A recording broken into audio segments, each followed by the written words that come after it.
Had two main messages in Belfast: congratulations on a deal that's given a quarter of a century of peace, and a warning that Northern Ireland's future is dependent on restoring a devolved power-sharing government. At a major new campus for Ulster University, he addressed a mostly young audience, many who weren't born before the Good Friday Agreement. Much of his messaging, though, was to politicians. That I believe democratic institutions established through the Good Friday Agreement remain critical to the future of Northern Ireland.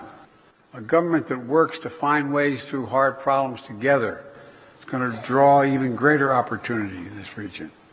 So I hope the Assembly and the Executive will soon be restored. That's a judgment for you to make, not me, but I hope it happens. It's here, the seat of devolved government, Stormont, where power should be shared between nationalists and unionists. The Democratic Unionist Party, the DUP, walked out in protest at post-Brexit trading restrictions more than a year ago, and its leader doesn't show any sign of changing position despite the presidential warning.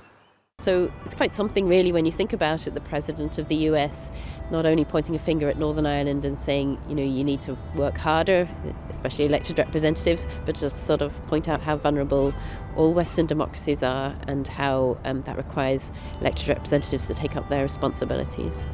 People in Northern Ireland are divided about the US President. Many unionists say his visit is more like a stopover on his way to the Republic of Ireland. No walkabouts for Joe Biden because security is so heavy. But that's not the reason for the shortness of the schedule. Only 16 hours in Northern Ireland. And only a brief meeting over coffee with the UK Prime Minister Rishi Sunak. Downing Street said relations with the US were good, and the White House firmly denied a claim from a former Democratic Unionist leader that Biden hated the UK. Sunak supported Biden's views on power sharing. I think that's incredibly exciting. It will bring growth, jobs and prosperity to Northern Ireland, and I know he shares my ambition to see the institutions here back up and running. That's what people and businesses in Northern Ireland deserve.